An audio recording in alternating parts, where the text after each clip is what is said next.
I was always fascinated by Princess Diana's ancestry because it went back to a woman called Eliza Kewark. Was she Armenian or was she actually perhaps part Indian? So what we did was to sort of try and trace some of the family tree and find some people who were willing to take genetic tests. British scientists used advanced DNA analysis to trace Princess Diana's maternal line. The test led all the way back to a woman named Eliza Kiwark, a distant ancestor whose origins pointed straight to India, and not in a vague way, but through mitochondrial DNA so rare that only a handful of people in the entire world share it, almost all of them Indian.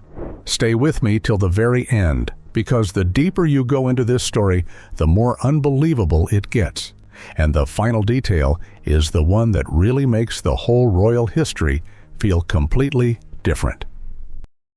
The DNA test that changed royal history.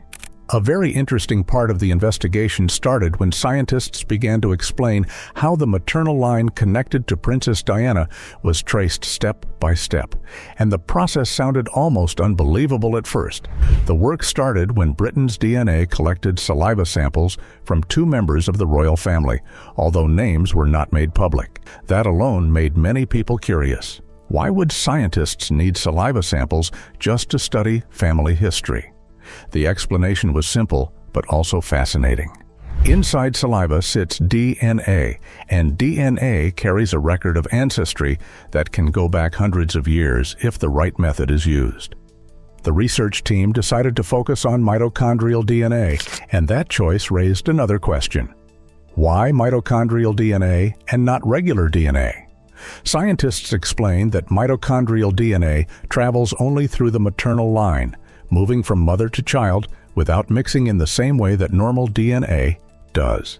Because of that, mitochondrial DNA stays almost the same for many generations, which makes tracking mothers, grandmothers, and great-grandmothers much easier. By following this special type of genetic material, the research team traced the line back 7 generations to a woman named Eliza Kiwark, who was believed to have been born around the year 1790. That discovery alone made the investigation feel more real, because now the search was no longer about theory, but about a real person who lived more than 2 centuries ago. One of the relatives who helped with the testing was Diana's aunt, Mary Roach, and the scientific work was carried out by genetics expert Dr. Jim Wilson from Edinburgh University. The way the testing worked sounded almost like something from a detective story. Mitochondrial DNA does not change much as time passes, so every generation carries almost the exact same code as the mother before. Because of that, modern relatives can still carry the same genetic signal as an ancestor who lived hundreds of years ago. When scientists compared the samples from living relatives to older genetic records, a direct line could be followed without any break. Many people hearing this could not help but wonder how something so small could hold so much history. How could a tiny piece of genetic material stay the same for so long without disappearing? Scientists explained that this stability is exactly what makes mitochondrial DNA so valuable for ancestry research, because every daughter carries the same line forward, creating what experts described as an unbroken genetic thread. The real surprise came when researchers looked closely at the DNA connected to Eliza Kiwark. Among the results, scientists found a very rare mitochondrial marker, something that had almost never been seen before in people with European ancestry. This discovery immediately raised questions inside the research team. Was the result correct, or had something gone wrong during testing? The marker had only been recorded in 14 people before the study, and the pattern was impossible to ignore. 13 of those people were Indian, and 1 person was Nepali. Not a single European in the reference database carried that genetic signature. That fact alone made the finding impossible to overlook. If the marker almost never appeared in Europe, how could the same marker appear in the maternal line connected to Princess Diana? Scientists explained that the rarity of the marker actually made the results stronger, not weaker. A common marker could appear by coincidence, but a rare marker almost never appears in the wrong place by accident. Because of that, the research team felt confident that the genetic link pointed towards South Asian ancestry somewhere in the maternal line. Britain's DNA later explained that this meant Prince William had inherited a small amount of Indian DNA through the maternal line that went back to Eliza Kiwark. That detail made many people stop and think. If the maternal line carries forward like that, what happens to the next generation? Scientists clarified that mitochondrial DNA only passes through mothers, not fathers. Because of that rule, Princes William and Harry both carry the same mitochondrial code from that maternal line, but neither can pass that code to children. Only daughters can continue the chain. That rule surprised many people because most people assume DNA always passes equally from both parents. In reality, mitochondrial DNA follows a very strict path, and that path helped scientists confirm the connection with unusual clarity. Even with all the evidence, the results were so unexpected that the geneticist who discovered the marker did not believe the outcome at first. The marker looked completely out of place in a British aristocratic family tree, and the first reaction was doubt. Could the test have been wrong? Could contamination have changed the result? Because of those doubts, the analysis was repeated several times. Each time, the same genetic code appeared again. The more the test was repeated, the harder it became to deny what the data showed. The expectation had been simple confirmation of European ancestry, but the evidence kept pointing toward South Asia. That moment forced the research team to accept a conclusion that no one had predicted at the beginning of the study. The whole investigation showed how modern science can reveal details that written history never recorded. Family stories can disappear, documents can be lost, and records can be incomplete. But DNA keeps a memory that does not fade easily. That idea alone makes the discovery feel almost unreal. How many other family histories might carry secrets that nobody knows about yet? How many ancestors lived lives that never made it into official records but still left a trace inside the human body? The work done by the scientists proved that the past can still speak, even after more than 200 years, and sometimes the smallest piece of evidence can change the way an entire family history is understood. Eliza Kiwark, the ancestor they tried to erase. The name Eliza Kiwark does not sound familiar to most people, and that already makes the whole thing interesting. How could someone connected to one of the most talked about families in modern history stay almost completely unknown for so long? Eliza Kewark was born around the year 1790 in Surat, a busy port city in the Indian region of Gujarat. Surat at that time was full of traders, travelers, and different cultures mixing together every day. So a life starting there already meant living in a place where many worlds met. Eliza's father was Jacob Kevorkian, also called Jacob Kiwark, an Armenian trader who lived among other merchants in the city. No written record clearly said who the mother was, and that missing detail later became very important. Modern genetic research confirmed that the mother was Indian, and historians started asking questions about what background the mother might have had. Many believed the mother was probably Muslim because Armenian traders in that period had close connections with Mughal society, and marriages or relationships across cultures were not as shocking in that environment as people might think today. Eliza grew up in the Saudagarwada area of Old Surat, a neighborhood known for merchants and business families. Records described the family as respectable, which meant the household was not poor or unknown. By the year 1820, only a few Armenians still lived in Surat, and one record listed a woman named Elizabeth Farbesian, believed to be the same Eliza Kiwark. That small line in an old record later became one of the clues that helped historians connect everything together. The next part of the story starts when Theodore Forbes arrived in Surat in 1809 as a young employee working for the East India Company. A question naturally comes up here. How did a young British employee end up connected to a woman from an Armenian Indian family in a trading city? The answer came from business connections. Forbes met Eliza through a relative named Aratun Baldassier, who worked as an Armenian agent for Forbes. At some point, Eliza began working in Forbes's household as a housekeeper. That sounds simple, but many researchers believe the relationship became much deeper than a normal working arrangement. Some evidence suggested a marriage might have taken place in an Armenian church in early 1812, although no official paper survived to prove it. The lack of paperwork later created a lot of confusion. If a marriage really happened, why did no record remain? If no marriage happened, why did Forbes write about Eliza in such personal ways? Forbes kept notes in a notebook and described Eliza as the perfect example of what a wife should be. Letters also showed the name Betsy being used with clear affection. 3 children were born from the relationship. Catherine, often called Kitty, arrived in December 1812. Alexander followed in 1814. A 3rd child named Fraser was born in 1817, but sadly died as a baby. Reading those details makes the relationship feel very real.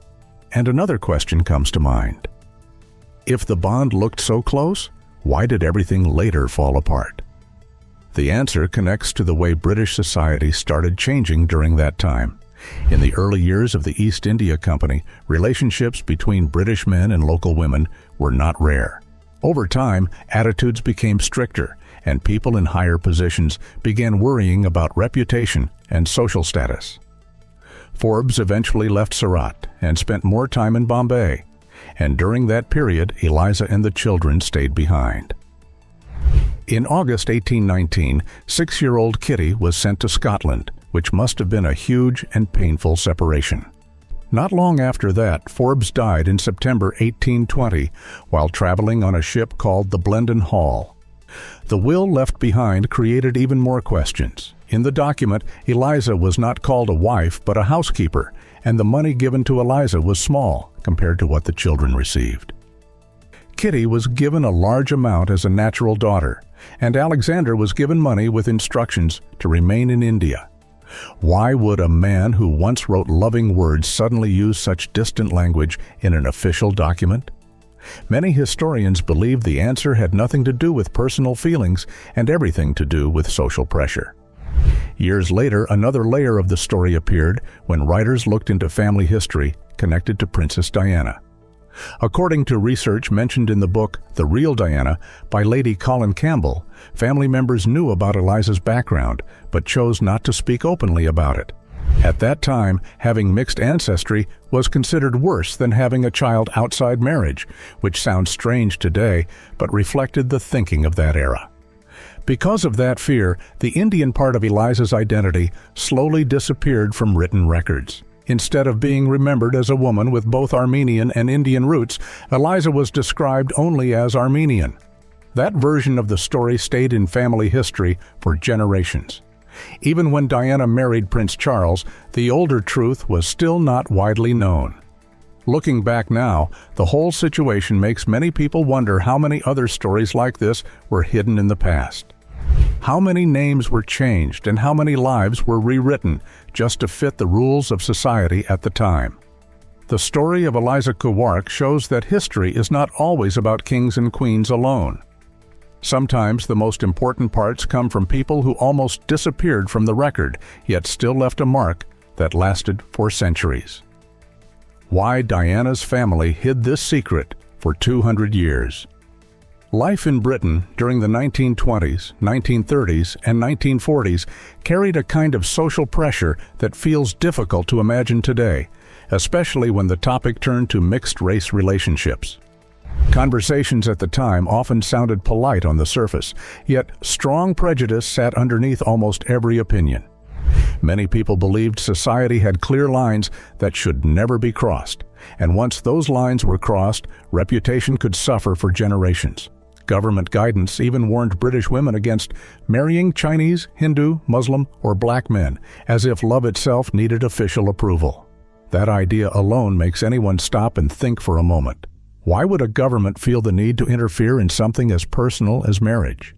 Officials at the time argued that social order depended on keeping families within certain racial and cultural boundaries. Some public figures even suggested that Britain should introduce laws similar to anti-miscegenation rules used in South Africa. Hearing something like that now sounds shocking, but back then such opinions were spoken openly in meetings, newspapers, and academic circles. University writers went as far as claiming that women who entered mixed relationships came from lower-class backgrounds or lacked proper morals.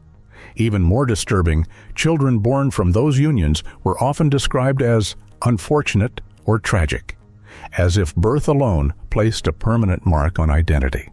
How heavy must that kind of judgment have felt for families who simply wanted to live normal lives? A lot of these beliefs came from the growing influence of eugenics, a theory that claimed society could be improved by controlling who was allowed to have children. Many educated people supported the idea without seeing the cruelty behind it. Marie Stopes, who was well known at the time for work connected to birth control and social reform, also believed strongly in eugenics. Stopes argued that children of mixed race should be sterilized at birth to prevent future generations. That statement alone makes anyone pause. How could respected thinkers believe something so extreme and still consider such thinking reasonable? The Eugenics Society went even further by studying mixed-race children in an attempt to link physical features with intelligence. Researchers measured heads, recorded skin tones, and compared school results, all while claiming such work served science. Looking back now, the whole situation feels deeply uncomfortable, but during that period, many people accepted those ideas without question. Social pressure made disagreement difficult, and fear of being judged kept many families silent. Inside aristocratic circles, reputation mattered even more, which explains why any hint of mixed ancestry could become a serious problem. The Spencer family, known for long European roots and connections to royalty, understood that reality very well. Eliza's background was known within the family, yet discussion stayed private. Keeping quiet felt safer than risking public attention. According to Lady Colin Campbell, in the book The Real Diana, the stigma attached to what people at the time called colored blood could damage marriage prospects, social standing, and family alliances. In that world, marriage was not only about love, but also about status, inheritance, and political connections. A simple question naturally comes to mind. What would happen if society suddenly discovered that a respected noble family carried Indian ancestry? Many believed the answer could mean broken engagements, lost titles, and closed doors. Some even said that illegitimacy caused less trouble than mixed heritage, which shows how deeply prejudice had taken root. Ruth and the children faced the risk that good marriages might never happen if the truth became widely known. In a society where marriage shaped the future, that fear alone could push families to hide almost anything. Because of that pressure, many people of color living in Britain chose to blend into white Christian culture as much as possible. Records from the time show that some families changed names, changed religions, or avoided speaking about origins in order to avoid attention. The goal was not always pride, but survival. Passing as white became a way to escape constant judgment, even if such a choice meant cutting ties with relatives or hiding family history. That raises another difficult question. How far would anyone go to protect children from discrimination? For some, the answer meant building a completely new identity and never looking back. Over time, that kind of silence made it harder for historians to trace real backgrounds, because documents only showed what families wanted the world to see. The Spencer family followed a similar path by keeping the Armenian explanation alive, even when evidence began to suggest something different. The story stayed in place because changing the story could invite questions, and questions could lead to scandal. In aristocratic life, scandal did not fade quickly. Once gossip started, newspapers, rivals, and social circles could repeat the same rumor for years. Even when Diana later married Prince Charles, the old secret remained buried. Think about that for a moment. One of the most famous marriages in modern royal history happened while parts of the family past stayed hidden. Would the reaction have been different if the truth had been widely known at the time? No one can say for certain, but history shows that British high society often reacted harshly to anything that challenged tradition.